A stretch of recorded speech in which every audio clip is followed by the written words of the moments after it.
నాకెందుకో అది సింపుల్గానే ఉన్నాను, బాగా రెచ్చకూడదు. ఈ 2026 కోసం దాదాపు నేను అక్టోబర్ నెల నుండి సిద్ధపడుతున్నాను. సెప్టెంబర్, అక్టోబర్, నవంబర్, డిసెంబర్ 4 నెలలు నేను ప్రిపేర్ అయ్యి అప్పుడు నేను 2026 ఎంటర్ అయ్యాను. 2026 చూస్తుండగా మన కళ్ళ ముందు 2 నెలలు వెళ్ళిపోయింది. 2 నెలలు వెళ్ళిపోయిందని గట్టిగా మనకి 10 నెలలు మిగిలింది. ఈ 10 నెలల్లో మనం ఏమైనా చేయాలి, ఎందుకంటే అసలు ఈ పాటికే మనం చేయాలి, కానీ ఏం చేయలేకపోయాం. సరే, దేవుని వాక్యంలో నేను ఈ సంవత్సరం ఫలించుట అనే అంశం మీద, విస్తారమైన కోత అనే అంశం మీద, లేకపోతే మనం ఆత్మల పంట కోయాలి అనే అంశం మీద బైబిల్లో దేవుడు నాతో మాట్లాడి నన్ను సిద్ధపరిచి యోహాను సువార్త మీద విశ్లేషణ చేయాలని దేవుడు నాకు బయటపరిచాడు. సో అందులో భాగంగా నేను గతంలో యోహాను సువార్తను క్లుప్తంగా నేను ముందు చెప్పేశాను. అంటే ఎంతమంది విన్నారు? చెప్పేసినప్పుడు ఎంతమంది విన్నారు? ఆ యోహాను సువార్తలో నేను క్లుప్తంగా ఏం చెప్పాను అంటే, అందులో 21 అధ్యాయాలు ఉన్నాయి. ఆ 21 అధ్యాయాల్లో 7 ప్రత్యేకమైన 7 ఉన్నాయి. ఆ 7 ఏంటంటే, 1 7 అద్భుతాలు, 2 7 ప్రకటనలు, 3 7 సంభాషణలు. సో సంభాషణలు లేక 7 సాక్ష్యాలు అని చెప్పి సంభాషణలు అని మేము తీసుకోవాలి. ఈ 7 కాకుండా ఇంకా ఉన్నాయండి.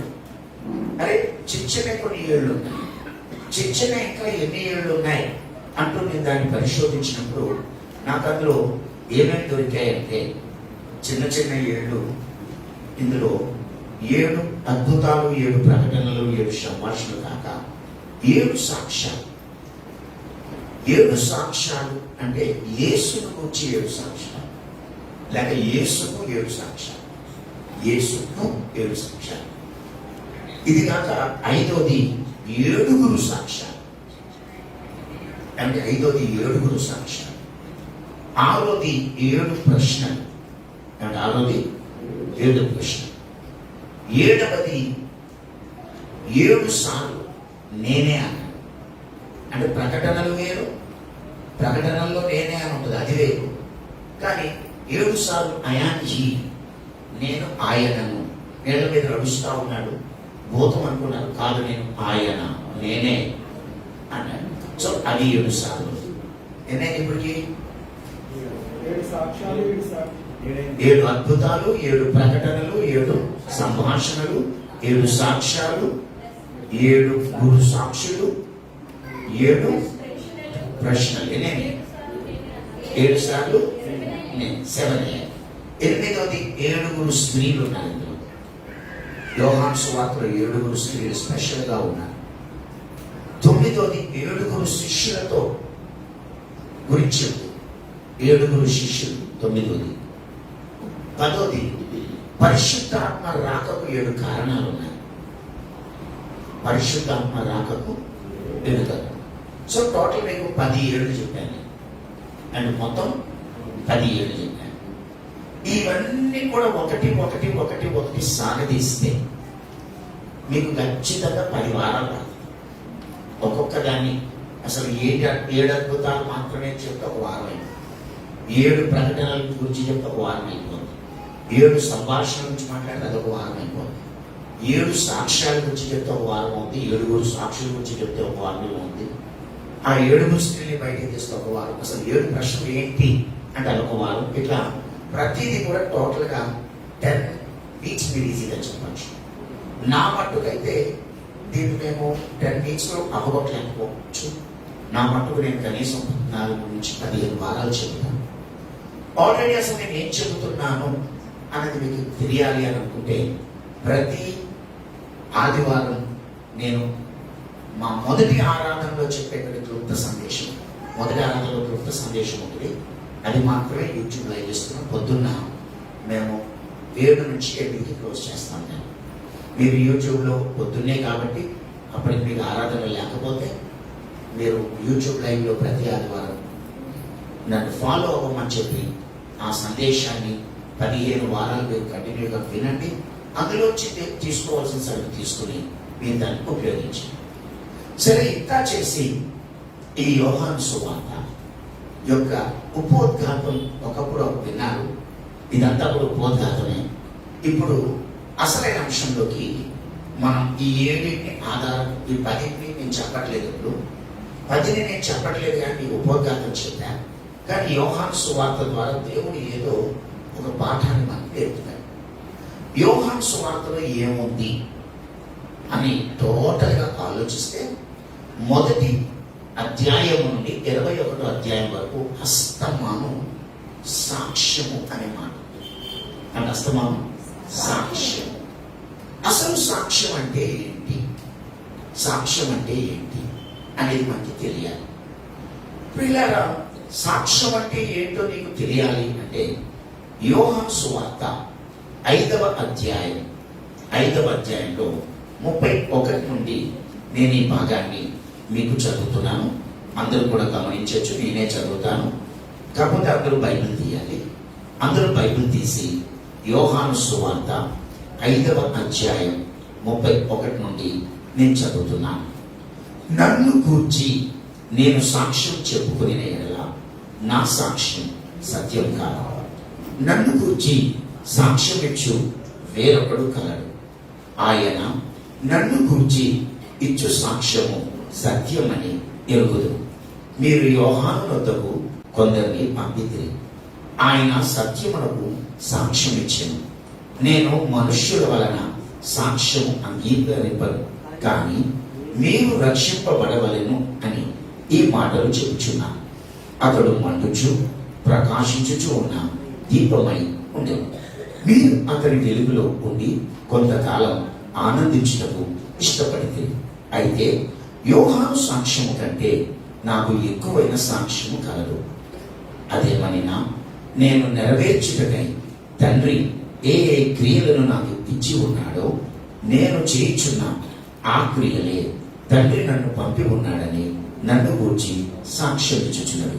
మరియు నన్ను పంపిన తండ్రియే నన్ను గూర్చి సాక్ష్యం ఇచ్చుచున్నాడు. మీరు ఏ కాలమందైనను ఆయన స్వరము వినలేదు, ఆయన స్వరూపం చూడలేదు. ఆయన ఎవరిని పంపెనో ఆయనను మీరు నమ్మలేదు. కనుక మీలో ఆయన సాక్ష్యము, ఆయన వాక్యము నిలిచి ఉండలేదు. లేఖనముల యందు మీకు నిత్య జీవం కలదని తలంచుచు వాటిని పరిశోధించుచున్నారు. అదే నన్ను గురించి సాక్ష్యం ఇచ్చుచున్నది.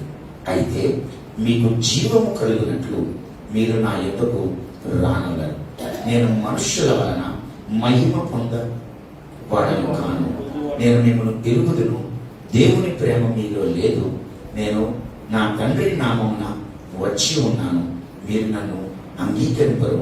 మరి ఒకడు తన నామము వలన వచ్చిన ఎడల వానిని అంగీకరింతురు. చదువుకునే ఈ లేఖన భాగంలో సాక్ష్యము అనే మాట పదే వచ్చింది. పిల్లరా, మొట్టమొదటిగా ఇక్కడ మనకు ఒక 5 సాక్ష్యాలు కనబడ్డాయి. మొదట యేసు ప్రభు ఏమన్నాడంటే, నన్ను గురించి నేనే సాక్ష్యం చెప్పుకుంటే అది సత్యం కాదు అన్నాడు. అలా ఎందుకు అన్నాడు అంటే, మన గురించి మనం చెప్పుకుంటే మనం డబ్బా కొట్టుకున్నట్టు, డప్పు వాయించుకున్నట్టు అవుతుంది. అంటే మన గురించి మనమే చెప్పుకుంటే మనం డప్పు కొట్టు వాయించుకున్నట్టు లేక డబ్బా కొట్టుకున్నట్టు అవుతుంది. చాలాసార్లు సాక్ష్యం అనగానే మన గురించి మనం చాలా గొప్పగా చెప్పుకుంటాం. అసలు సాక్ష్యం అన్న దానికి అర్థం అది కాదు. సాక్ష్యం అంటే ఏంటో చెప్పే ముందు సాక్ష్యంలో దేవుడు గొప్ప చెప్పాలి. చెప్పండి, ఎవరు గొప్ప? నీ గొప్ప ఎందుకు? నీ గొప్ప ఎందుకు? అసలు అంత అవసరమా? దేవుడు గొప్ప చెప్పాలి. దేవుడు వలన నీ జీవితంలో ఏం జరిగిందో, దేవుడి వలన నీకేం కలిగిందో దేవుడికి మహిమ కలిగేలాగా చెప్పాలి. దేవుడి మహిమను దొంగిలించేలా మన సాక్ష్యాలు ఉండకూడదు. పిల్లరా, ఈ రోజుల్లో మన సాక్ష్యాలు నిజమే, కానీ బయటికి వెళ్ళి ఆ సాక్ష్యం వెళ్ళేటప్పుడు చాలా జాగ్రత్తగా ఉన్నాయి. చాలా జాగ్రత్తగా లేకపోతే ఇప్పుడు మీడియాలో పడ్డామేమో బాగా ట్రోల్ అవుతుంది. ఆవిడ తన ప్రసంగంలో ఏమని చెప్పింది అంటే, నేను పొద్దున్నే లేచి ఇవాళ ప్రభువుతో కలగలేదు, నాకు ఏంటి కుదరలేదు అని వంటగదిలో టెన్షన్ పడుతున్నాను. టెన్షన్ పడుతుంటే ఈలోగా ప్రభువు నాతో మాట్లాడారు, నాతో కాసేపు గడపచ్చు కదా అని. ప్రభువు వంటలేదు అన్నాను. వెంటనే ప్రభు 2 దూతల్ని పంపించారు. ఆ 2 దూతలు నాకు వంట చేస్తూ పెట్టారు. నేనేమో హాల్లోకి వెళ్ళి యేసుతో కూర్చుని ఒక 1 అవర్ మాట్లాడుకున్నాం. నేను ఆయనతో గడిపాను. ఆ గంట అయిపోయాక వంట కూడా అయిపోయింది. కాబట్టి దేవుడు ఈ విధంగా నాకు గొప్ప మేలు చేశాడు అని చెప్పాను.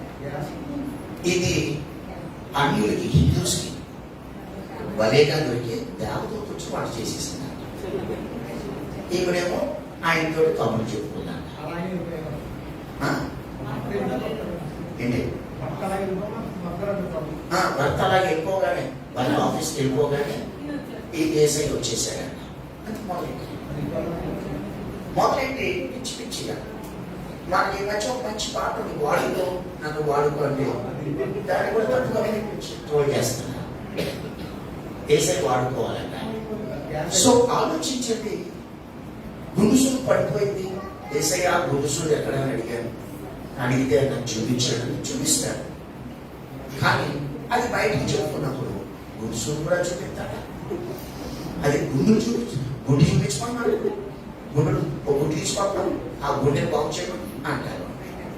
గుండు సీదైతే చేస్తారు కానీ గుండె అయితే చేయడా అంటారు. సో మనం జీవితంలో సెన్సిటివ్ ఏరియాస్ ఉంటాయి. ఆ సెన్సిటివ్ ఏరియాస్ ని మనం ప్రెజెంటేషన్ చేసేటప్పుడు చాలా జాగ్రత్తగా ఉండాలి. శత్రువుకి, అవతల దుష్టుడికి మనం అవకాశం ఇచ్చేలా సాక్ష్యం. ఇలా చెప్తూ అసలు సాక్ష్యం అంటే ఏంటి అనేది నేను మీతో చెప్తాను. సాక్ష్యం అంటే ఏంటి అన్న విషయానికి వస్తే ముందు ఇక్కడ ఏమనుందంటే, యోహాన్ అన్నాడు, నన్ను గూర్చి నేను సాక్ష్యం చెప్పుకునే ఎడలా నా సాక్ష్యం సత్యము కాదు. నా సాక్ష్యం సత్యము అంటే అబద్ధమని అర్థం కాదు. నా సాక్ష్యం సరిపోదు. సత్యము కాదు అంటే సరిపోదు. మరి ఎప్పుడు సరిపోతుంది? నన్ను గూర్చి సాక్ష్యం ఇచ్చేవాడు వేరొకడు కావాలి. నన్ను గురించి సాక్ష్యం ఇచ్చేవాడు వేరొకడు కావాలి. నీ గురించి నువ్వు చెప్పుకోకూడదు, ఇంకొకరు చెప్పాలి. అతను ఇలాగా, ఆమె ఇలాగా, వాళ్ళు ఇలాగా, వీళ్ళు ఇలాగా అని చెప్పుకోవాలి. నీ గురించి చెప్పుకుంటారా అంటే లేదు, నీ గురించి ఇంకోలా చెప్తారు.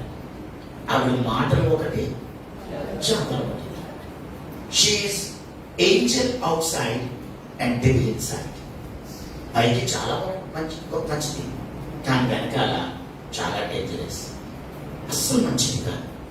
ఆమె తలంపులు కానీ, అతని ఆలోచనలు కానీ, అతని ప్రవర్తన కానీ, లేకపోతే అతని ఉద్దేశాలు కానీ లోపల అస్సలు మంచిగా, అంతా స్వార్థం. ఏ ఘోషాన వెతికినా, ఏ మూల వెతికినా స్వార్థపూరితం అని చక్కని చెప్పేస్తాడు. ఇప్పుడు నేను ఇలా మాట్లాడుతుంటే 2 కళ్ళే చూస్తున్నాను. మీరు ఒక 100 మంది పైన ఉంటారు అంటే 200 కళ్ళు నన్ను చూస్తున్నాయి. ఈ 200 కళ్ళు నన్ను చూస్తున్నాయి కాబట్టి తప్పకుండా చెప్పాను నా గురించి బయటికి. నేను 2 కళ్ళతో చూశాను, కానీ నన్ను 200 కళ్ళు చూస్తున్నాయని నేను మర్చిపోకూడదు. నువ్వు సాక్ష్యం చెప్పేటప్పుడు నీ 2 కళ్ళతోటే నువ్వు చూస్తావు, కానీ నీ సాక్ష్యం పెట్టిన వాళ్ళు 10 మంది అయితే 20 కళ్ళు చూస్తున్నాయి. నువ్వు జాగ్రత్త పడాలి. అంతేగాని సాక్ష్యం అనే పదానికి అర్థం తెలియకుండా తొందరపడి ఏదంటే అది చెప్పేయకూడదు. నిజంగా నా సాక్ష్యం సత్యము కాదు అంటే సరిపోదు. నా అంతటా నేనే చెప్పుకుంటే నా గురించి ఇంకొకరు చెప్పాలంటున్నాను. ఈరోజు నీ గురించి నలుగురు ఏం చెప్తారు? నలుగురు నిజమే చెప్తారా? అవునని చెప్తారా? నలుగురు నీ గురించి ఏం చెప్తున్నాను? నువ్వేమైనా చెప్పగలవా? చాలాసార్లు మన గురించి చెప్పేవాళ్ళు మన ముందు చెప్పరు, మన వెనకాల చెప్తారు. మన ముందేమో పొగుడుతారు, మన వెనకాలేమో తిడతారు.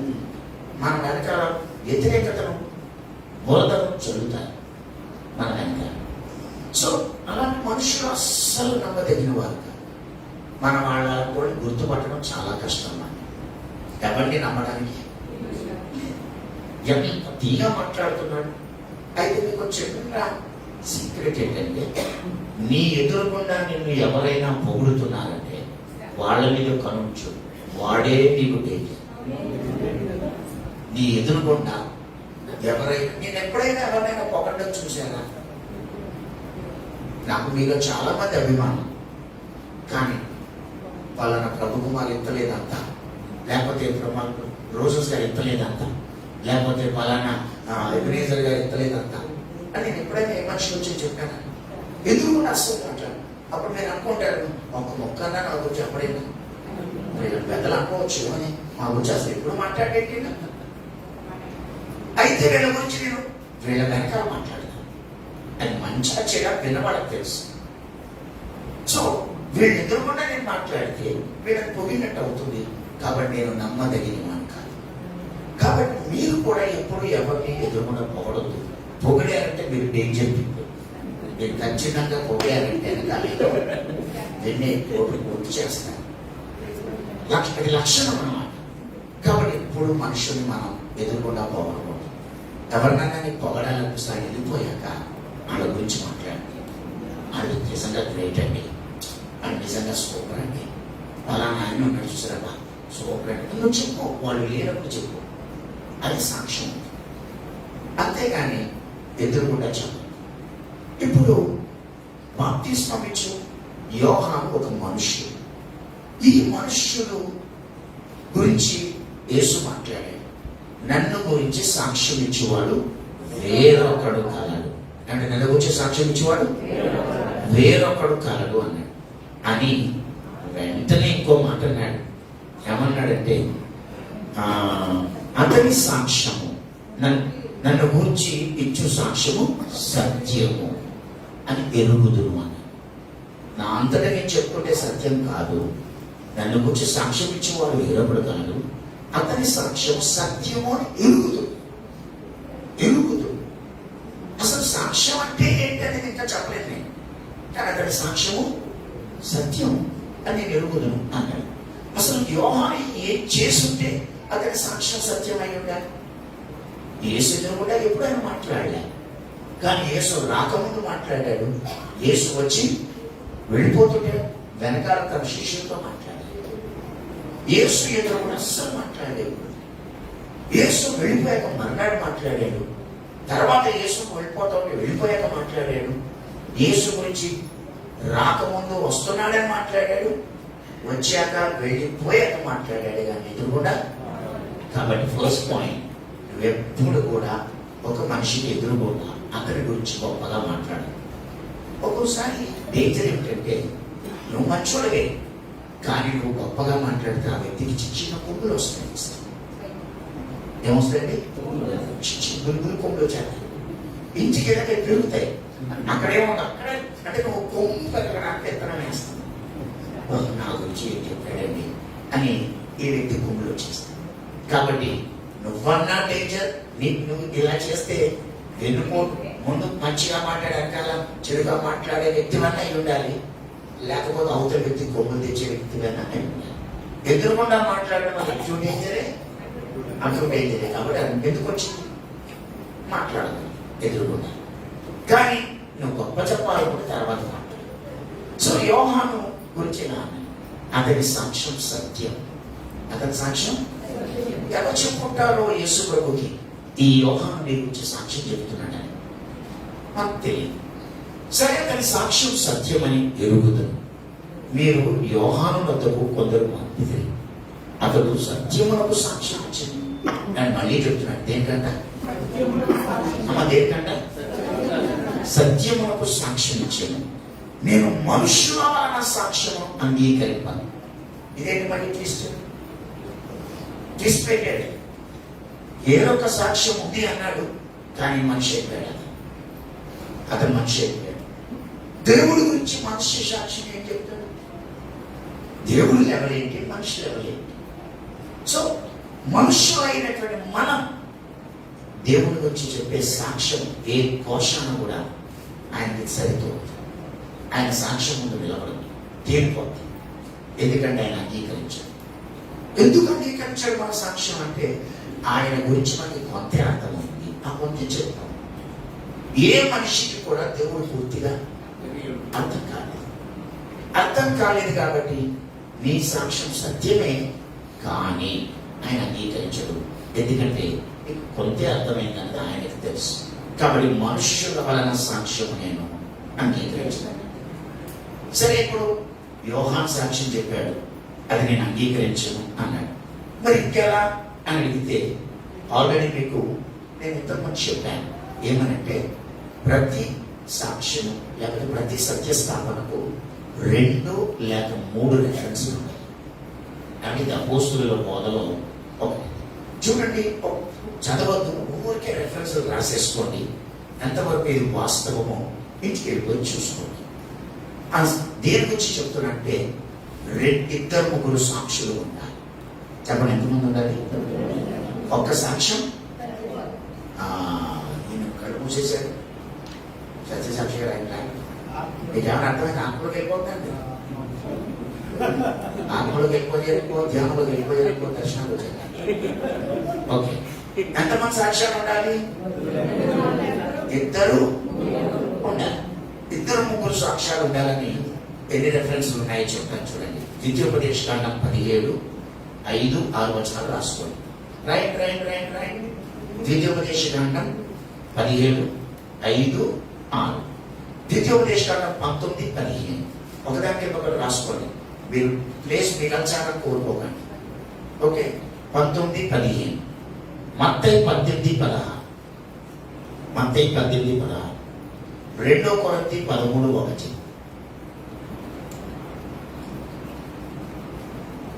మొదటి తిమోతి 5:19, మొదటి యోహాను 5:6-9 వరకు, మొదటి తిమోతి 5:19, మొదటి యోహాను 5:6-9. సో ఇప్పుడు ఎన్ని రెఫరెన్స్ వచ్చాయి? 6 వచ్చాయి. ఓకే, ఇంటికి వెళ్ళి వాటిని చూడండి. ఇవి కాక, ఈ 6 కాక ఇంకా మనకి మత్తయి 18:20లో 2-3 ప్రార్థన చేస్తే ఒకరి ప్రార్థనకి ఇంకో 2 సాక్ష్యం ఉండడం వల్ల నేను వారి మధ్యలో ఉన్నానంటాడు. మత్తయి 18:20లో 2-3 ప్రార్థన అంటాడు. మొదటి కొరింథీ 14:29లో 2-3 ప్రవచించాలి అని, 2-3 ప్రవచించాలి అంటాడు. యోహాను 8:12 నుంచి 28 చూస్తే నేను ఒక్కడిగా లేను, మేము కూడా 2గా ఉన్నాం, నేను నా తండ్రి కలిసి మాట్లాడుతున్నాం, కలిసి ఈ పనులన్నీ చేస్తున్నాం, కాబట్టి నేను ఒక్కడిని అని అనుకోకండి అని చెప్పేసాను. సో ఈ రెఫరెన్స్ అన్ని ఇప్పుడు మనం చదవద్దు, కానీ అక్కడ ఏమంటుందంటే 2 లేక 3 సాక్షులు. ఒక్క సాక్షి మాట మీద మీరు ఏ దోషారోపణ అంగీకరించకూడదు. ఒక్క సాక్షి సాక్ష్యమును బట్టి ఎవరికి మరణశిక్ష విధించకూడదు. ఖచ్చితంగా సత్యస్థాపన జరగాలంటే 2-3 ఉండాలి. ఇది మనం అపోస్తుల ప్రవక్తల భాషలో నేర్పించినప్పుడు దీన్ని ఆధారం చేసుకునే 2-3 రెఫరెన్స్లు ఉండాలి. అండ్ వాక్యానికి ఏముండాలి? ఒక్క రెఫరెన్స్ ఉంటే ఆ వాక్యాన్ని మనం ఆధారం చేసుకోకూడదు. 2-3 రెఫరెన్స్ ఉండాలి. దేని జతపక్షి దానికి ఉండాలి, లేకపోతే రెక్కలు దేని కొంత ఇచ్చట కొంత అచ్చట యెహోవా వాక్యం వచ్చు కాబట్టి ఆ రెండింటిని పోగు చేయాలి. 2 రెక్కలు ఉండాలి, ఒక్క రెక్కతో మనం. సో ఇవన్నీ కూడా మనం ప్రవక్తల పాఠశాలలో నేర్పిస్తాం. ఇది మన సత్యస్థాపనకు పోస్టుల బోధకు ఒక మెయిన్ సూత్రాలు, వీటిని మర్చిపోవద్దు. సో ఇక్కడ కూడా మనం వెనక్కి వస్తే యేసు ప్రభు నా గురించి సాక్ష్యం ఇచ్చేవాడు వేరొకడు కలడు అని చెప్పి యోహాను పేరెత్తాడు. అంతలోనే అన్నాడు, నేను మనుషుల సాక్ష్యము అంగీకరించను. మరి ఎలా ఇప్పుడు? మరి ఇంకో మూడు సాక్ష్యాలు కావాలి, కానీ ఒకటి వచ్చింది. ఈయన సాక్ష్యానికి యోహాను సాక్ష్యం తోడవుతుంది. అప్పుడు మూడో మట్టిలా నేను 30 వెనక్కి వచ్చేది, యోహాను 5:35. నేను మనుషుల సాక్ష్యం అంగీకరింపను కానీ మీరు రక్షింపబడవలని. 34లో మీరు రక్షింపబడవలనని నేను ఈ మాటలు చెప్పడానికి ఒక ఉద్దేశం ఉంది, నాకు మీరు రక్షణ పొందాలని చెబుతున్నాను అని. అతడు మండు చుట్టూ ప్రకాశించు దీపమై ఉండేను. మీరు అతని వెలుగులో ఉండి కొంతకాలం ఆనందించడానికి ఇష్టపడితే, అయితే యోహాను సాక్ష్యము కంటే నాకు ఎక్కువైన సాక్ష్యము కలదు. కానీ యోహాను సాక్ష్యం కంటే నాకు ఎక్కువైన సాక్ష్యం కలదు. ఏంటా సాక్ష్యము? చదువు. అదేమైనా నేను నెరవేర్చుటకి తండ్రి ఏ క్రియలను నాకు ఇచ్చి ఉన్నాడో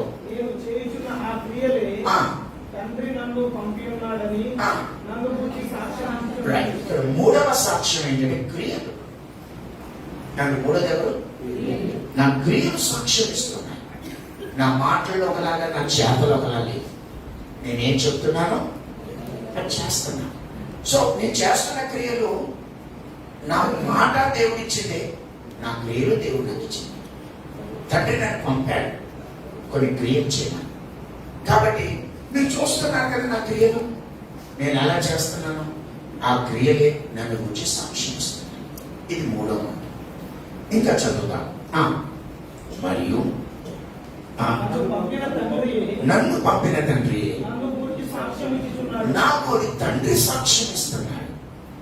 నాలుగోది ఎవరంట? నా తండ్రి సాక్ష్యం ఇస్తున్నాడు. క్రియలే కాదు, నా తండ్రి కూడా సాక్ష్యం చెప్తున్నాడు. అంటే ఇది నాలుగో సాక్ష్యమే. ఒకటి యేసయ్యకు సాక్ష్యం ఉంది, 2 యోహాను సాక్ష్యం చెప్తున్నాడు, 3 క్రియలు సాక్ష్యం చెప్తున్నాయి, 4 తండ్రి సాక్ష్యం చెప్తున్నాడు. తండ్రి ఎలా సాక్ష్యం చెప్పాడు అని అడిగితే, మీరు ఏ కాలమందైనను ఆయన స్వరము వినలేదు, ఆయన స్వరం వినలేదు, ఆయన స్వరూపము చూడలేదు. అంటే ఆయన చెప్తే ఆయనకి లోపడలేదు అనట్లేదు. నేను ఆయన స్వరము వినలేదు అంటే ఆయన దిగి రాలేదు, ఆయన స్వరూపమును మీరు చూడలేదు. అంటే ఆయన ఎప్పుడూ దిగి రాలేదు, ఎప్పుడు డైరెక్ట్ గా ఎవరితో మాట్లాడలేదు. ఏ కాలమైనా, ఆదాము కాలమైనా, హనోకు కాలమైనా, అది నోవా కాలమైనా, అబ్రహాం కాలమైనా, మోషే కాలమైనా, అది ఏ కాలమందైనా దేవుడు ఎవరి దగ్గరికి దిగి రాలేదు. కాబట్టి దేవుడు యొక్క వాయిస్ ఎవరు వినలేదు, ఆయన రూపం ఎవరు చూడలేదు. నిజమే, ఏ మనుష్యుడు దేవుణ్ణి చూచి బ్రతకడని, దేవుణ్ణి ఎవరు చూడలేరని దాని గురించి కూడా గతంలో మనం నేర్చుకున్నాం. దేవుణ్ణి చూడ, ఇంతవరకు దేవుణ్ణి ఏ మనిషి చూడలేదు, తండ్రిని ఎవరు చూడలేదు. మరి తండ్రి ఎలా మాట్లాడతాడు, తండ్రి ఎలా సాక్షి చెప్తున్నాడు అని అడిగితే అక్కడ ఏమన్నాడంటే, ఆయన ఎవరిని పంపాను ఆయనను మీరు నమ్మలేదు కనుక. ఆయనను మీరు నమ్మలేదు అంటే ఎవరినో పంపాడు, పంపినప్పుడు మీరు ఆయన నమ్మలేదు కనుక మీలో ఆయన వాక్యము నిలిచి ఉండాలి. ఆయన ఎవరినైనా పంపినప్పుడు వాళ్ళకి వాక్యం ఇచ్చి పంపించాడు. ఏమిచ్చి పంపాడు? అందరు విన్నారండి, ఏమిచ్చి పంపాడు? వాక్యం ఇచ్చి పంపాడు. ఆయన ఎప్పుడు డైరెక్ట్ గా మాట్లాడాడు. ఆయనని ఎవరు చూడలేదు, ఆయన స్వరం ఎవరు, కాబట్టి ఆయన ఎప్పుడు ఎక్కడికి రాలేదు. మరి ఎలా మాట్లాడాడంటే, అన్ని కాలాలలో ఆయన ప్రవక్తలను, భక్తులను, తన సేవకులను పంపాడు. అబ్రహాముని పంపాడు, దావీదుని పంపాడు, మోషేని పంపాడు, నోవాహుని పంపాడు, ఏలియాని పంపాడు. ముందు వాళ్ళని తన దగ్గరికి సేవకులుగా తెచ్చుకుని వాళ్ళకి సందేశం ఇచ్చి, ఇదిగో నేను బాలుని అనొద్దు, నీ నోట్లో నా మాట పెడుతున్నా, నువ్వు వెళ్ళు, ఎండిపోయిన యొక్క దగ్గరికి వెళ్ళు, లేకపోతే నువ్వు ఇదిగో ఇశ్రాయేలు దగ్గరికి వెళ్ళు, నువ్వు వెళ్ళి నువ్వు ఇది ప్రకటించు అని యెషయాని పంపాడు, ఇర్మియాని పంపాడు, హెజ్కేలుని పంపాడు, మీకాని పంపాడు, నహూముని పంపాడు. అన్ని కాలాల్లో ఒకరిని పంపుతున్నాడు. పంపినప్పుడు వాళ్ళు దేవుడు నోటి మాట పట్టుకొచ్చారు. ఆమేన్. వాళ్ళు వచ్చినప్పుడు ఏం పట్టుకుని వచ్చారు? ఆ దేవుడి మాటను వాక్యం అంటారు. చెప్పనేమంటారు? సో దేవుడు ఎలా మాట్లాడాడంటే పంపినప్పుడు వాక్యం ఇచ్చి పంపాడు. అంతటా యెహోవా వాక్యం అబ్రహామునకు వచ్చింది, అంతటి యెహోవా వాక్యం మోషేనకు వచ్చింది అని మనం చదివే బైబిల్. వాక్యం వస్తుంది, వాక్యం ఇచ్చి పంపాడు. రైట్. సో వాక్యమును మీరు నమ్మలేదు. లేఖనముల యందు నీకు నిత్య జీవము కలదని తలంచుచు వాటిని పరిశోధించుచున్నారు, అవి నన్ను గూర్చి సాక్ష్యం ఇచ్చుచున్నారు. ఐదవ మాట ఏంటంటే లేఖనములు నన్ను గూర్చి సాక్ష్యం ఇస్తున్నాను. కానీ ఇక్కడ ఐదవది ఏంటి? సో ఎన్నయ్యాయి ఇప్పటికి? 1 నాకు సాక్ష్యం ఉంది, 2 యోహాను సాక్ష్యం చెప్తున్నాడు నా గురించి, 3 నా క్రియలు సాక్ష్యం చెప్తున్నాయి, 4 నా తండ్రి సాక్ష్యం చెప్తున్నాడు, 5వది లేఖనాలు వెతుకుతున్నాను. పంపినప్పుడు వెళ్ళలేదు, అవి రాసేసాక లేఖనాల రూపంలో మీ దగ్గర ఉన్నాయి. పంపినప్పుడు ఏమో వాక్యం పంపాడు, వెళ్ళలేదు.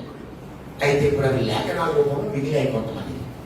అందరూ లేఖనాలు రాయలేదు, కానీ అందరూ లేఖనాలు రాయలేదు. దేవుడు ఎంతో అబ్రహాంకి పంపాడు వాక్యం. అబ్రహాం ఆ వాక్యాన్ని రాశాడా? చెప్పండి, ఎక్కడ రాశాడు? ఆయన ఏ లేఖనాలు రాయలేదు.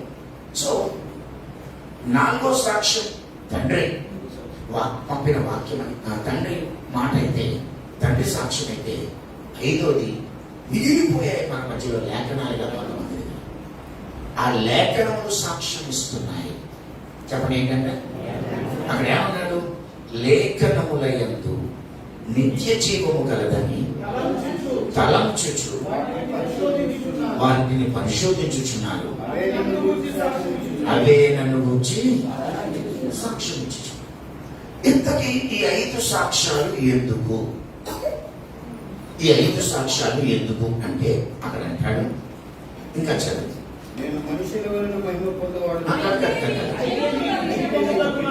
చెప్పండి ఏం కలిగినట్లు? ఇప్పుడు ఈ సాక్ష్యాలు ఎందుకు చెప్పాలందరూ? గట్టిగా చెప్పాలందరూ. మీకేం కలగాలి? జీవం కలగాలి. సాక్ష్యం యొక్క గోల్ ఏంటంటే జీవం కలగాలి. నువ్వు ఒక సాక్ష్యం విన్నప్పుడు నీకేం కలగాలి?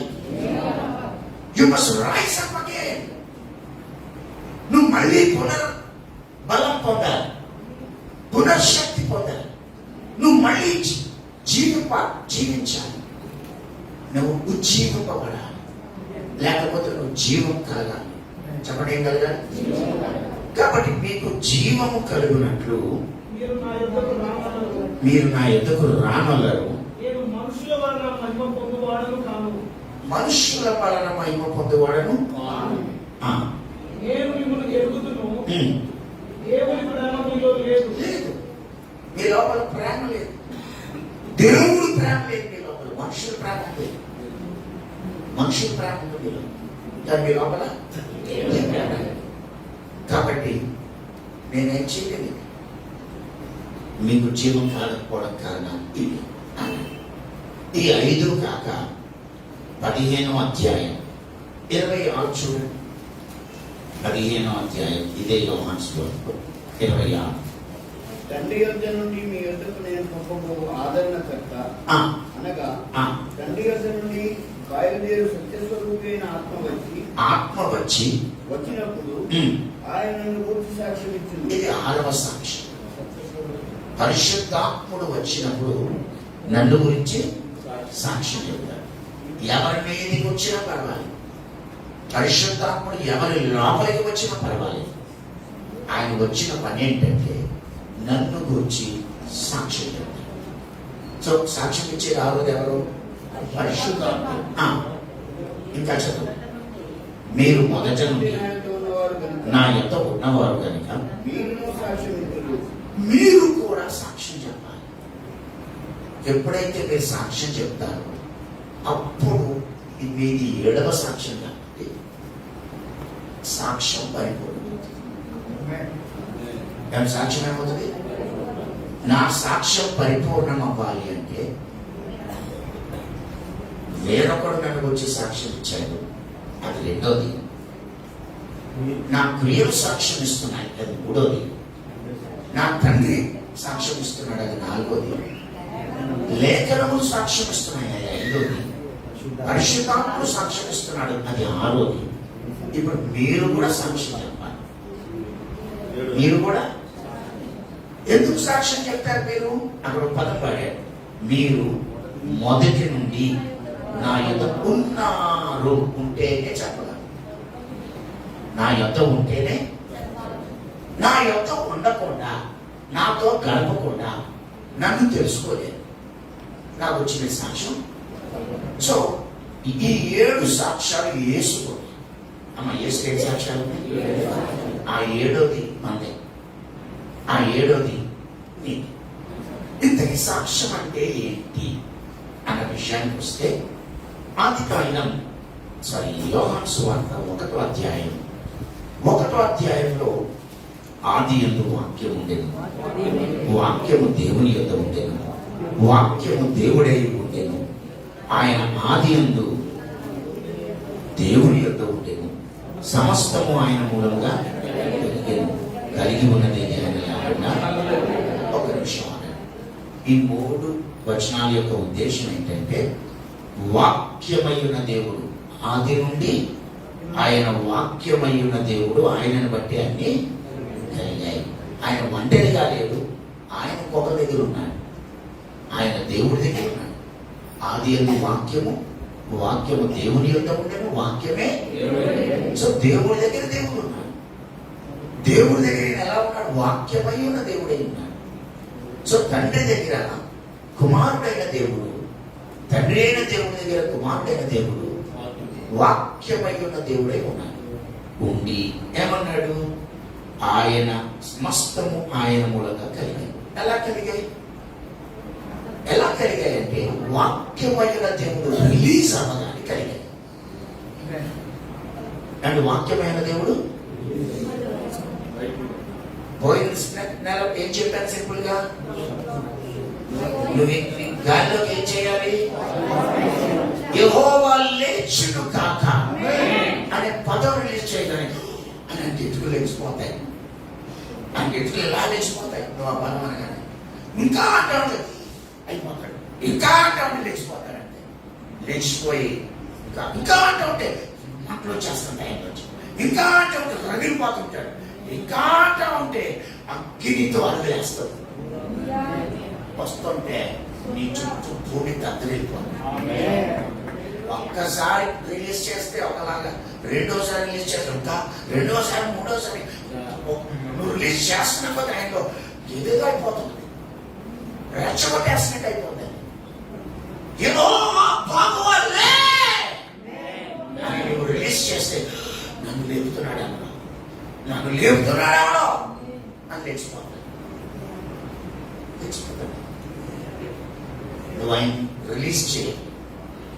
ప్రార్థనలోనైనా, పాటలోనైనా, మాటలోనైనా, సాక్ష్యంలోనైనా, విశ్వాసం ఒప్పుకోలైనా, ఒకవేళ గురువుల భాష ప్రార్థనలోనైనా, మనసులో పాటపాడి నువ్వు మనసులో పాడు, బయటికి పాడు.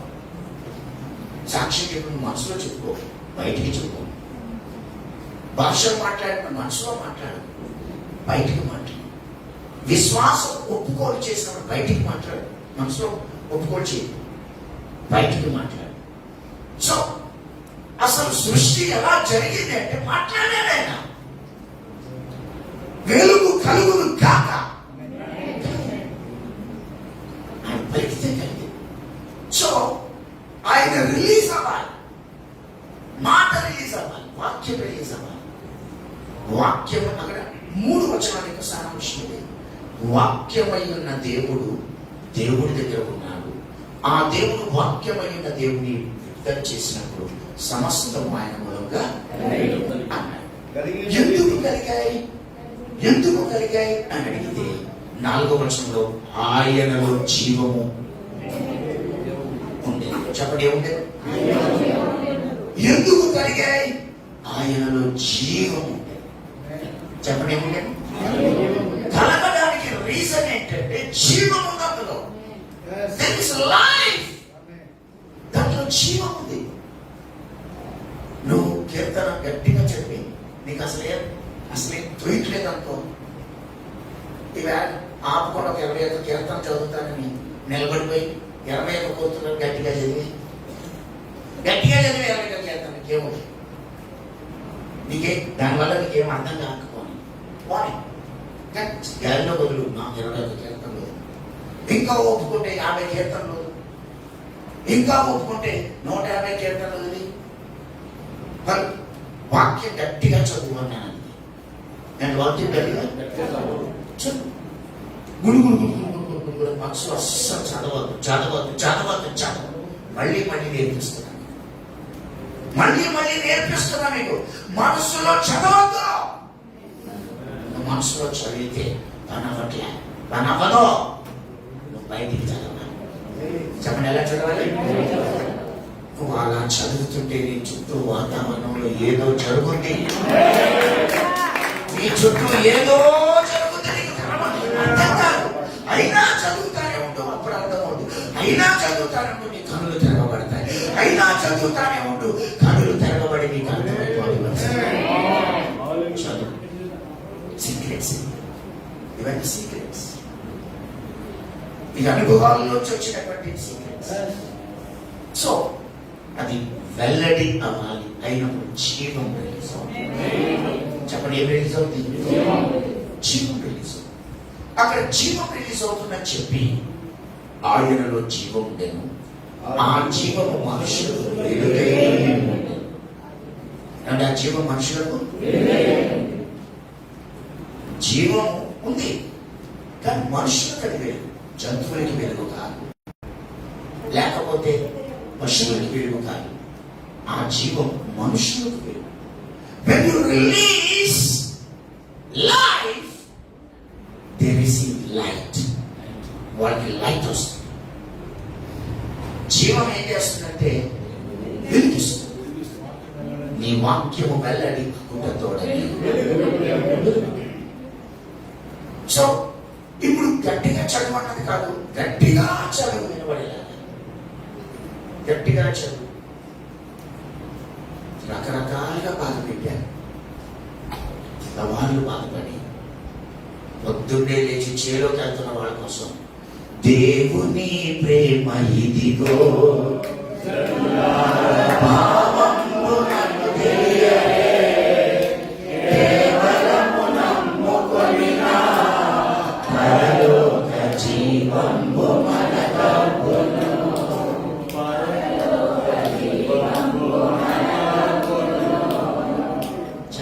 సువార్త చెప్పంటారు, చెతక్కొట్టి పడేశారు.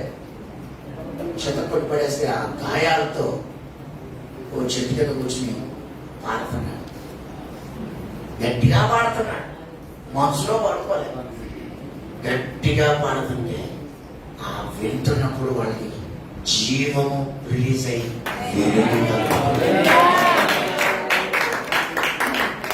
జీవం రిలీజ్ అయ్యే వాళ్ళకి. మీలో ఎవరైతే సింగర్స్ వాళ్ళు ఒక మంచి సలహా ఇస్తారు. ఏంటో సలహా అంటే ఇలాంటి సౌండ్ బాక్స్ చర్చిలో ఉంది దాదాపు ఛార్జింగ్ బాక్స్. ఆ ఛార్జింగ్ బాక్స్ పెట్టుకెళ్ళి సెంటర్లో పెట్టుకొని ట్రాక్ ఎత్తి ఒక 7 పాటలు బయటికి ఎక్కువ పాడతాం. నేను పైలో ఉన్నట్టు వాళ్ళం దాన్ని పెట్టేది పెట్టి ట్రాక్ ఎత్తి 7 పాటలు పడేసి పెట్టేటప్పుడు ఛార్జింగ్ పెట్టి ఛార్జింగ్ బుద్ధి సువార్తే కదండి. ట్రాక్ ఎట్టుకుని సువార్త పాడలేదు పాడండి. నేను మంచి సింగర్లు ఉన్నారు మీ మధ్యలో అండి. సింగర్ లేరు నా మధ్యలో. రాణి గారు తెగ పాడేస్తారు, ఎల్సేసి పాడేస్తారు. ఈ సింగర్లు ఎంతసేపు గుళ్ళోనే పాడతారా, లేకపోతే ఎంతసేపు హోసంగా ఉంటేనే పాడతారా? మైక్ ఉంటేనే పాడతారా, మ్యూజిక్ ఉంటేనే పాడతారా, స్టేజ్ మీద పాడాలి. ఓ సింగర్ లారా స్టేజ్ మీద పాడదు, సెంటర్లోకి పాడు. ఎక్కడికి వెళ్ళి పాడాలి? అది నీకు వాయిస్ ఉందయ్యా, నేను ఎవ్వరు పిలుస్తలేదు కదా. నేను మంచి సింగర్ని, నన్ను ఎవరన్నా పిలిస్తే బాగుంది అనుకుంటే నేను ఎవ్వరు కదా. ఎవ్వరు పిలవకపోయినా పర్లేదు, నువ్వు ఇలా బాక్స్ అడుగు వెళ్ళిపోయి మీ ఈదులో నిలబడి 7 పాటలు పాడించావు. ఎవరికి నువ్వు ఆ ఇల్లే ముందు అనుకో దేవుడు పిలుస్తున్నానని అవసరమైతే పేపర్ చేసుకో. పలానా ఐ లవ్ నెడదవోల్ అనే సెంటర్లో 7 పాటలు పాడుటకు దేవుడు నన్ను పిలిచాడు అని పేపర్ వేసేసుకుని అది నువ్వు ఇంట్లో తగ్గించుకుని దేవుడు నన్ను పిలిచాడు. మనుషులు వెళ్ళలేదు, దేవుడు పిలిచాడు. దేవుడు కోట పెట్టాడు ఎక్కడ? ఐ లవ్ రాజమండ్రి దగ్గర. ఇంకోటి ఐ లవ్ హెచ్పి అంటే మంకి దగ్గర ఐ లవ్ లేకపోతే I love I love south India అక్కడ ఎత్తే బాక్స్ ఎత్తే ఓ ప్రవాహంగా వెళ్ళిపోతున్నాడు కదా, ప్రవాహంగా వెళ్ళిపోతున్నాడు. అవసరమైతే నీ దగ్గర పెట్టుకో, వాక్ స్వాతంత్రం ఉందని ఒకటి జిరాక్స్ పేపర్ పెట్టుకో. ఎవరిగా నేను పాడమందంటే ఇదిగో రాజ్యాంగం చూపించాను. నేను పిలిచిన ఎవరా అంటే ఇదిగో రాజ్యాంగం, ఇది పర్మిషన్ పేపర్ నాకు, నా వాక్ సంబంధం ఉంది.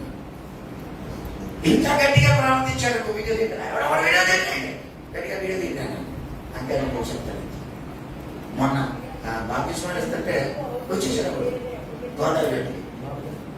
గోదావరికి వచ్చేస్తే నువ్వేనా తను ఎవరినో వాళ్ళ సిస్టర్స్ వాళ్ళ పిల్లల్ని బాప్తిస్మా ఇప్పించడానికి వచ్చాడు.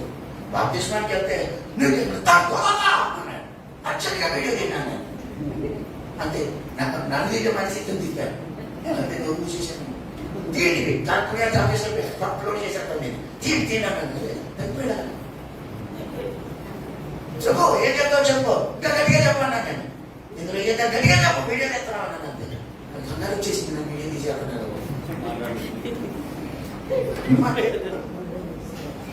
నువ్వు పాట ట్రాక్ మీద పాటలు పాడుతూ ఉంటే ఈ పక్కన వాళ్ళు ఎత్తుకో వీడియో తీయడానికి. నువ్వు ఈ ఛానల్ అప్లోడ్ చేసుకో, నీకు వ్యూస్ వస్తాయి. అదే టైంలో గొడవ ఏదన్నా వస్తే ఇది కూడా తీసేయాలి.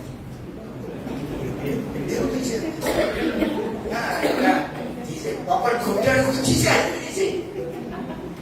డౌట్ లేదు, అడ్మిట్ చేసేసి మనకు అదే ఆధారం. హల్లెలూయా హల్లెలూయా. నేను నాకు షాప్ వచ్చిన కొత్తలో నన్ను ఎవరు తెలవట్లేదు, అసలు నేను ఎవరికి తెలియదు. కానీ బస్సు ఎక్కితే బస్సు దిగేలో చెప్పేసాను. సో అది కూడా ఎలా చెప్పేవాడు, బస్సు ఎక్కగానే డ్రైవర్ దగ్గరికి వెళ్ళి సార్ చుట్టాక తీయండి, నేను అందరితో చెప్పాలని. ఎలా చెప్పాలి, బస్సు ఎక్కడంటే అండి ఆ పెద్ద ఇది తప్పేసాడు అనుకుంటారు. అప్పుడు 2 నిమిషాలు అంటే ఎందుకు ఏం చెప్తారయ్యా అంటే దేవుడి గురించి చెప్తాడు. ముందుగా ప్రేర్ చేసుకునేవాడిని. అది బస్ డ్రైవర్కి నేను ఎలా నాపనే టైం అయిపోతుంది చెప్పుకోవడానికి పోతాను. నా పని పోవాలి పక్కగా ఆఫీసు బస్సు ఎందుకు ఆగింది, ఆ మధ్యలో ఇంటి దాకా ఆపేది అందరూ ఇలా చూసుకోవాలి. వారంటీకి నిలబడిపోయి బస్సులో ఉన్న ప్రయాణికులందరూ వినండి అని 2 నిమిషాలు టైం చూసుకొని సువార్త చెప్పేసి విన్నందుకు అందరికి వందనాలు, ఏదైనా డౌట్ ఉంటే నన్ను అడగండి అని చెప్పి రైల్వే గారికి వందనాలు స్టార్ట్ చేసుకోవాలి. రైలు ఎక్కితే అలాగే చెప్పేసేవాడి. రైల్లో కుదురుండేవాడిని కాదు, సెంటర్లో కుదురుండేవాడిని కాదు, ఊరంతా కూడా ఎక్కడ చేసినా నేనే ఉండేవాడిని. అసలు ప్రతిరోజు ఎందుకంటే ఎవరు పిలుతులేదు నన్ను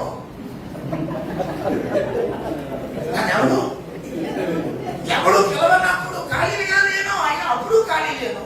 పిలుతూ మొదలెట్టాక అలా చెప్పడానికి ఖాళీ లేదు. ఇప్పుడు ఉంది బస్సు ఆపేయాలని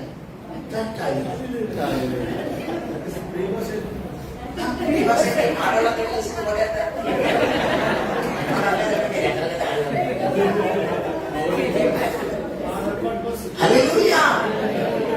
సో మీలో ఎవరైనా సువార్తకు నన్ను ప్రసంగానికి ఎవరు పిలవట్లేదు అనుకున్నావా, ఇదే సీక్రెట్. నేను పాటలు పాడడానికి ఎవరు పిలవట్లేదా, ఇదే సీక్రెట్. నాకు సాక్ష్యాలు ఎవరు పిలుస్తలేదా టెన్షన్ ఆడుకోవో, సెంటర్లోకి వెళ్ళి సాక్ష్యం చెప్పుకో. కానీ ఈ సువార్త ఆగిపోయింది. అప్పుడప్పుడు యూట్యూబ్ లో ఫేస్బుక్ లో అంతరించిపోయిన కళ ఆడవాళ్ళు కొడుకుంటుంటే దాన్ని అంతరించిపోయిన కళ పెడుతున్నారు. నేను అంటున్నాను అలాగే అంతరించిపోయిందేమో కానీ మనకు సువార్త అంతరించిపోయింది. వీధి సువార్త అంతరించిపోయింది, సెంటర్లో సువార్త చెప్పే అంతరించిపోయింది. మీటింగ్లు, చర్చి. నేను పొద్దున్న ఒక బ్రదర్ నాకు సాక్షి నాకు మెసేజ్ పెట్టాడు అర్ధరాత్రి, బ్రదర్ నేను రాజమండ్రిలోనే ఉన్నాను అంటే దాని అర్థం ఆయన పిలిచి ఆయనకి 9 నిమిషాలు ఇక్కడ మా విశ్వాసంకి చెప్పుకోవడం నాకే టైం సరిపోవట్లేదు, నేను ఆయనకి అనుకున్నాను నేను అనుకున్నాను. సో అఫ్కోర్స్ మనం స్టేజ్ ఇవ్వకపోయినా బయట చెప్పుకుంటున్నాను కాదని నేను, కానీ మీతో చెప్తున్నా ప్రియమైన సంగమా, నువ్వు బయటికి ఎప్పుడైతే రిలీజ్ చేస్తావో, నువ్వు వాక్యం రిలీజ్ చేసేటప్పుడు జీవం రిలీజ్ అయ్యి వెలుగు రిలీజ్, జీవం రిలీజ్ అయ్యి నీకు సాక్ష్యానికి టైం ఇవ్వకపోతే పెంగెట్టుకో, పాట ఇవ్వకపోతే పెంగెట్టుకో, నేను ఎవరు ప్రసంగానికి పిలవకపోతే పెంగెట్టుకో, లేకపోతే నీకు ఎవరు అవకాశం ఇవ్వకపోతే పెంగెట్టుకో, నాకు మాట్లాడరాని పెంగెట్టుకో. నీ వాక్ స్వాతంత్రం ఉంది, ఆయన మాట్లాడకపోతే మాట్లాడుతున్నాను నీకు ఎక్కడ అవకాశం పడుతుంది మాట్లాడాలి. ఎందుకంటే వాక్యము విడుదలవుతున్నప్పుడు జీవము విడుదల చేసుకున్నాం, అది ఇతరులకు వెలుగు కలిగిస్తుంది. ఎందుకు ఎవరు సాక్షి చెప్పాలో చెప్పలేదు. 3 విషయాలు బయటకు వచ్చింది: వాక్యము, జీవము, వెలుగు. దాని వాక్యము, జీవము, ఆ వెలుగు చీకటిలో ప్రకాశించుచున్నది కానీ చీకటి దానిని అంటే దాని అర్థం ఏంటంటే చీకటి అంటే సైతాన్ దాన్ని గ్రహించడం అంటే కలుసుకోవడం,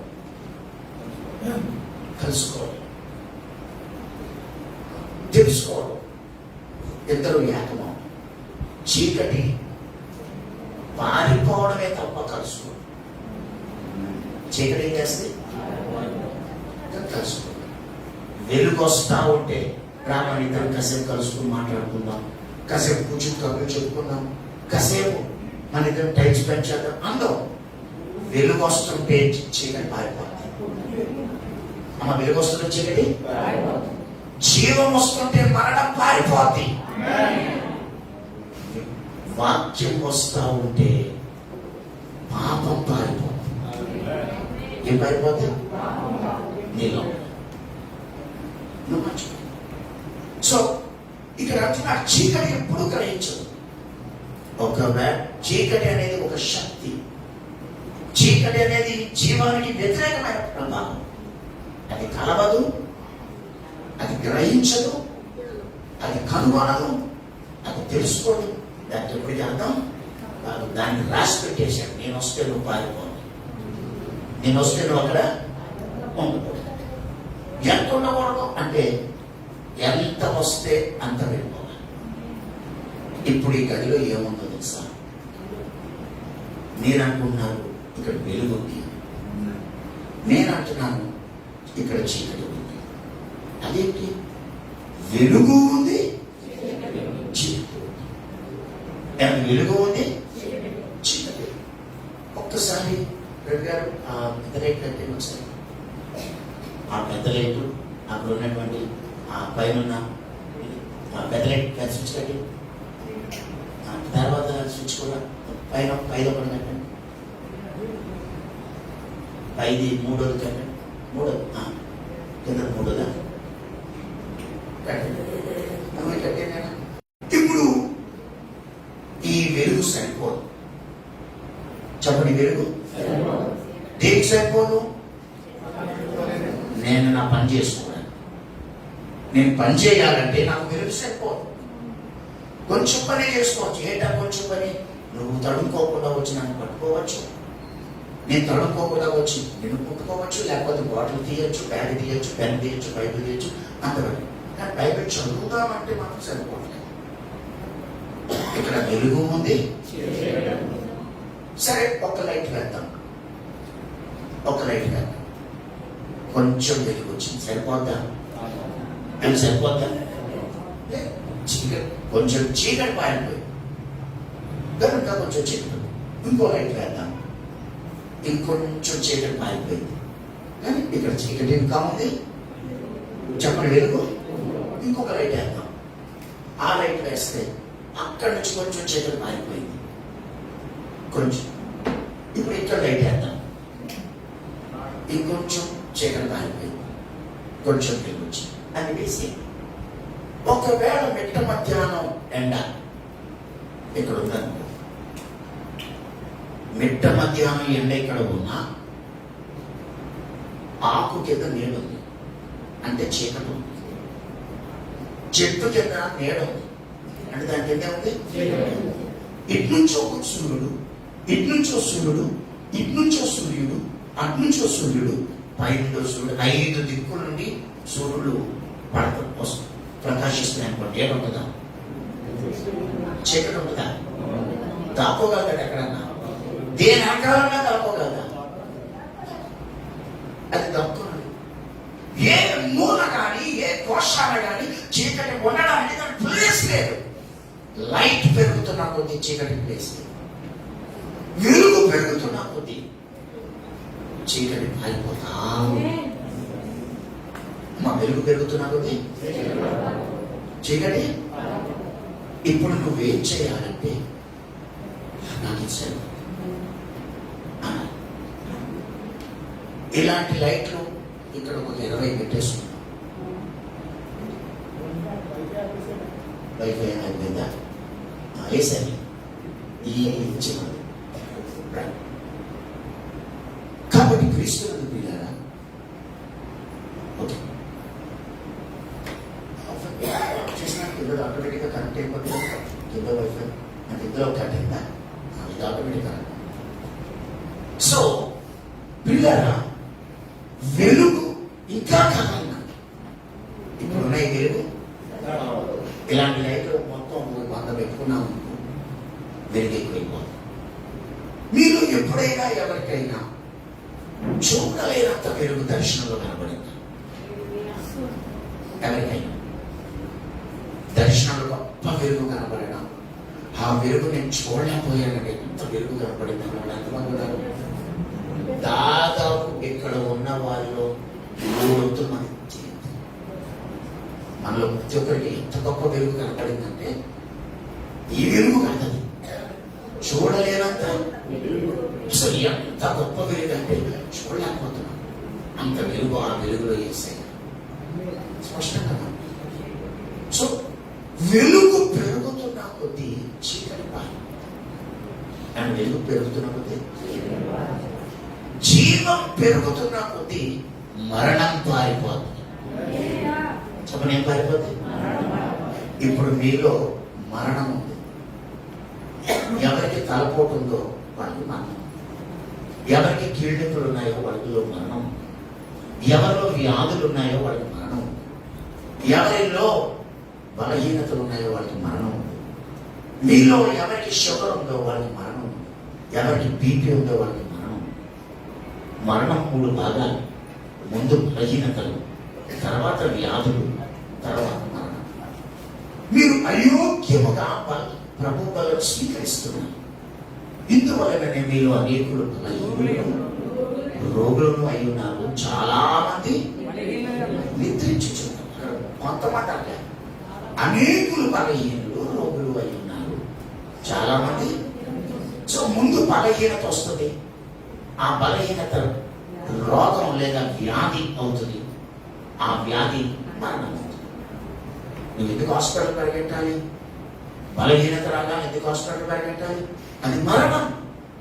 ఈ రోజున పట్టుకున్నాయి, ఈ రోజున పట్టుకోగానే ఈ రోజున పట్టుకుంటే దానికి హాస్పిటల్కి వెళ్ళిపోవాలా అని చెప్పి అలాగే ఉండిపోతే కుదరదు.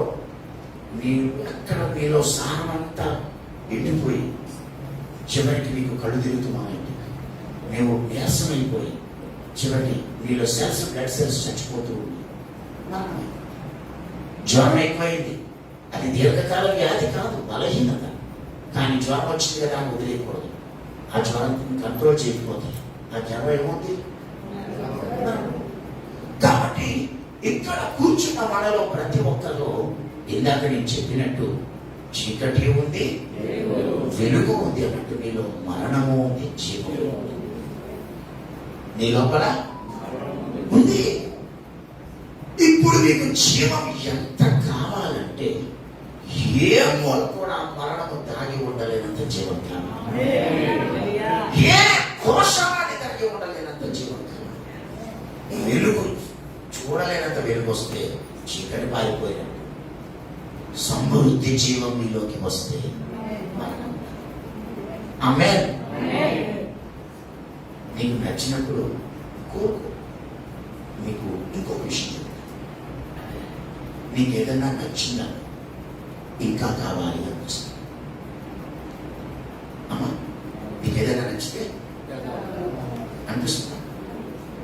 బిర్యానీ నచ్చింది, ఇంకా కావాలి అనిపిస్తుంది కదా? నీకు పచ్చడి నచ్చింది, ఇంకొకటి సాంబార్ నచ్చింది, ఇంకొక నీకు నచ్చిన స్వీట్ ఎవరో ఇచ్చారు. మామూలు స్వీట్ ఏదైనా ఒకటి తింటావు, కానీ నీకు నచ్చింది కాబట్టి అవసరమైతే నాలుగు తినక నీకు నచ్చిన వాళ్ళు మాట్లాడుతున్నారు అనుకో, వెళ్ళిపోతుంది కాసేపు ఉండొచ్చునా అంటారు. కాసేపు నీకు నచ్చిన వాళ్ళు వచ్చారనుకో, నువ్వు రోజు ఉండొచ్చునా అప్పుడు వెళ్ళిపోతావా అంటారు. నీకు నచ్చిన వాళ్ళు ఫోన్ మాట్లాడుతున్నారు అనుకో, ఫోన్ మాట్లాడుతున్న కాసేపు మాట్లాడొచ్చునా అప్పుడే పెట్టేస్తున్నావా?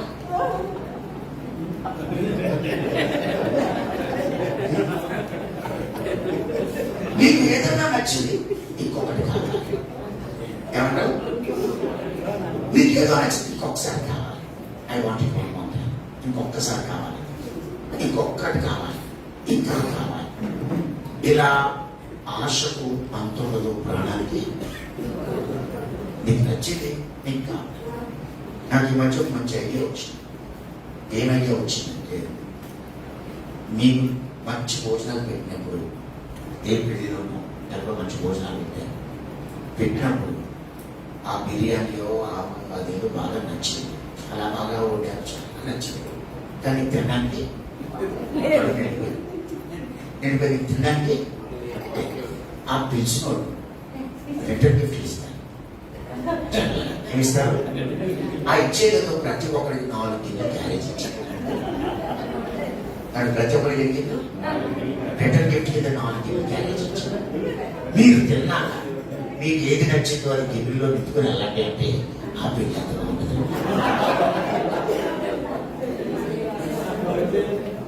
అంటే ఆ పెళ్లి అంతగా ఉంటుంది. మా ఇంట్లో అలా పెళ్లి చేద్దామని ఈ ఐడియా ఎప్పుడు వచ్చింది, కానీ చేద్దామని పెళ్లి చెప్పాలి.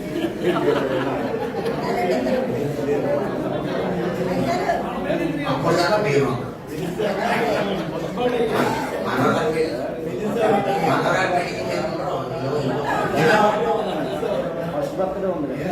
అంతేగాని ఇదేదో బాగుంది ఐడియా, మా ఇంట్లో పెళ్లి మేము చేస్తానే కదా భలే ఐడియా ఇచ్చారు. మా ఇంట్లో బాగుంది, మన ఇంట్లో లేకపోతే నా ఇంట్లో నేను చేస్తాను ఒక ఐడియా. హల్లెలూయా, హల్లెలూయా. ముందు మీకు ఐడియా వచ్చింది కాబట్టి మీరే చేయాలన్నది. నువ్వే తీసేయాలన్నాడ.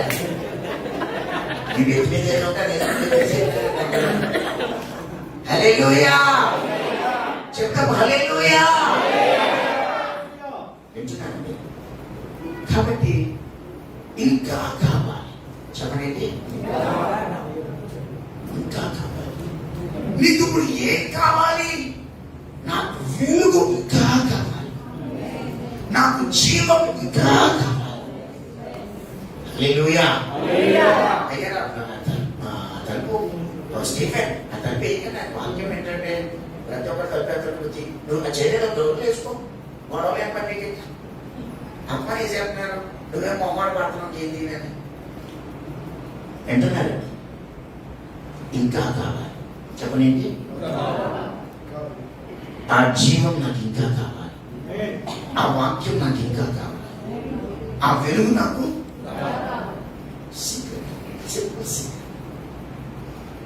ఎందుకు సాక్ష్యం అంటే ఏంటో చెప్పలేదు. ఎంత తగ్గించుకుంటున్నాం కదా సాక్ష్యం. ఎవరు చెప్పాలి అన్న విషయానికి వస్తే, ఇక్కడ ఇంకా కంటిన్యూ చేస్తూ ఏమన్నాడంటే, చీకటైతే దాన్ని గ్రహించదు, దేవుని యొద్ద నుండి పంపబడిన ఒక మనుష్యుడు ఉండెను. అతని పేరు యోహాను. అతని మూలంగా అందరూ విశ్వసించినట్లు అతడు ఆ వెలుగును గూర్చి సాక్ష్యమిచ్చుటకు సాక్షిగా వచ్చాడు. అతడు ఆ వెలుగే ఉండలేదు కానీ ఆ వెలుగు గురించి సాక్ష్యమిచ్చుటకు అతడు వచ్చాడు. నిజమైన వెలుగు ఉండెను, అది లోకంలోనికి వచ్చుచు ప్రతి మనుష్యుని చీకటిని వెలిగించక మనుషులు వెలిగిస్తారు. అమ్మ, చీకటిని వెలిగించదు ఎవరు వెలిగిస్తారు? ఎలా మనుషులు వెలిగిస్తుంది అంటే చీకటిని పారుద్రోలన, చీకటిని. కాబట్టి నిజమైన వెలుగు వచ్చాక మనుషులు వెలిగిస్తుంటే మనుషుల్లో చీకటి పారిపోతుంది. అమ్మ, మనుషుల్లో చీకటి. కాబట్టి ఒక మనుష్యుడు ఉన్నాడు, అతడు వెలుగుని గురించి సాక్ష్యం చెప్పాడు. అమ్మ, దేని గురించి? వెలుగు. ఆ వెలుగు గురించి సాక్ష్యం ఇచ్చినప్పుడు సాక్షిగా పంపబడింది. ఇప్పుడు ఇతను ఎలా సాక్ష్యం చెప్పుకుంటాడు? ఆ వెలుగు గురించి అతడు ఆ వెలుగై ఉండలేదు. మరి వెలుగై ఉండకపోతే ఏమని సాక్ష్యం చెప్తాడు? ఆ వెలుగు గురించి అతను ఏమర్థమైందని సాక్ష్యం చెప్తాడు అన్నది మనకు అర్థమవుతే మనం కూడా సాక్ష్యం చెప్పచ్చు. ఎంతకీ సాక్ష్యం అంటే ఏంటి అన్న విషయానికి వెళ్తే యోహాను పత్రిక, ఫైనల్ గా యోహాను పత్రిక మొదటి పత్రిక 1వ యోహాను పత్రిక 1వ అధ్యాయం 1వ అధ్యాయంలో 1 నుండి ఇందాక చదివినట్టు మళ్ళీ చదువుతాను చూడండి. నేను చదువుతాను చూడండి. జీవవాక్యముల గురించి, జీవ ఆది నుండి ఏది ఉండెనో, మేము ఏది వింటిమో, కనులారా ఏది చూచితిమో, ఏది నిదానించి కనుగొంటిమో, మా చేతులు దేనిని తాకి చూచెనో అది మీకు తెలియజేయుచున్నాం. ఆ జీవం ప్రత్యక్షమాయను, తండ్రి వద్ద నుండి మాకు ప్రత్యక్షమైన ఆ నిత్య జీవమును మేము చూచి ఆ జీవముల గురించి సాక్ష్యమిచ్చుచు దానిని నీకు తెలియపరచుచున్నాం. మాతో కూడా మీకును సహవాసం కలిగినట్లు మేము చూచిన దానిని వినిన దానిని మీకు తెలియచెప్పుచున్నాం. మన సహవాసం అయితే తండ్రితో కూడాను ఆయన కుమారుడైన యేసుక్రీస్తుతో కూడాను ఉన్నది. మన సంతోషం పరిపూర్ణమవుటకై నేను ఈ సంగతులు రాయచ్చు. ఇంతకీ సాక్ష్యం అంటే ఏంటి అని అంటే పంచేంద్రియాలు పనిచేయాలి. అమ్మ, ఏం పనిచేయాలి? పంచేంద్రియాలు అంటే చదువుకునే రోజుల్లో కన్ను, చెవి, ముక్కు, నాలుక, చెయ్యి అని నేర్చుకో. చూడాలి, వినాలి, తాకాలి, కనుగొనాలి, గ్రహించాలి, కనుగొనాలి. 5 వర్డ్స్ వాడాడు. అక్కడ ఏమేమి పదాలు వాడాడంటే అని చదువుతాను. జీవవాక్యమును కూర్చినది, ఆది నుండి ఏ జీవవాక్యము ఉండెనో, మేము ఏ జీవవాక్యమును వింటిమో, కనులారా ఏ జీవవాక్యమును చూచితిమో, ఏ జీవవాక్యమును నిదానించి కనుగొంటిమో, మా చేతులు ఏ జీవవాక్యమును తాకి చూచెనో అది మీకు తెలియజేస్తాం. మేము విన్నాం, చూసాం, తాకాం, గ్రహించాం, కనుగొన్నాం. 5 పదాలు వాడి. ఇప్పుడు నువ్వు సాక్ష్యం చెప్పాలి అంటే ఈ 5 నీకు ఉండాలి. చెప్పనే ఉండాలి. ఈ 5లో ఒకటి ఉంటే సాక్ష్యం. అసలు మనం ఎందుకు సాక్ష్యం చెప్పలేకపోతున్నానన్న చింత నాకు ఏర్పడి, నేను ఎందుకు సాక్ష్యం చెప్పలేకపోతున్నానన్న చింత నాకు ఏర్పడి 3 నిమిషాల సువార్త నేర్పాను, 1 నిమిషం సాక్ష్యం నేర్పాను, అయినా ఎందుకు చెప్పలేకపోతున్నాను, ఎక్కడ ఫెయిల్ అవుతున్నాను అన్న చింత నాకు ఈ వాక్యంలో కనిపిస్తుంది. ఇక్కడ నన్ను చేయించింది. నేను ఎందుకు ఫెయిల్ అయిపోతున్నాను? నేర్పుతున్నా కదా, నేను 1000 పుస్తకాలు ప్రింట్ చేశాను, 1000 మంది చేత సాక్ష్యం చెప్పించాను. ఆ 1000లో ఇప్పటికీ నేను దగ్గర 300 పుస్తకాలు పంపిణీ చేశాను. ఇంకా 700 పంచేందుకు 300 ఫెయిల్ అయ్యాయి, 700 ఫెయిల్ కాకూడదు. నేను ఎక్కడ ఫెయిల్ అయ్యానో తెలుసుకోవాలి, సరి చేసుకోవాలని దేవుడు కాళ్ళ మీద పడి మళ్ళీ అడిగాను. ఎక్కడ ఫెయిల్ అయ్యాను? ఇప్పుడు మిగతా 700 అయిపోతాయి, కానీ సాక్ష్యం అయ్యట్లేదు. ఒక్క నిమిషం సాక్ష్యం కూడా చెప్పట్లేదు. ఎవరు ఎక్కడ జరుగుతుంది ఏదో తేడా అని అడిగితే అప్పుడు దేవుడు అన్నాడు, అసలు సాక్ష్యం అంటే ఏంటో తెలుసుకో. నా లేఖనాలు తెలుసు. సాక్ష్యం అంటే ఏంటి? చూడాలి, వినాలి, తాకాలి, గ్రహించాలి, కనుగొనాలి. జీవవాక్యం వాళ్ళ ముందు నడుస్తుంది, వాళ్ళు ఆయన వెనక నడిచారు. జీవవాక్యం వాళ్ళతో పాటు కూర్చున్నాడు, వాళ్ళు కూర్చున్నారు. జీవవాక్యం వాళ్ళ కళ్ళు కడుగుతా ఉంది. జీవవాక్యం నా కళ్ళు కడుగుతుంది. టెన్షన్ పడ్డా. జీవవాక్యం 2 5 రొట్టెలు నుంచి అతను నడుస్తుంది. జీవవాక్యం ఆనుకోండి. నేను ఆనుకుంటున్నాను.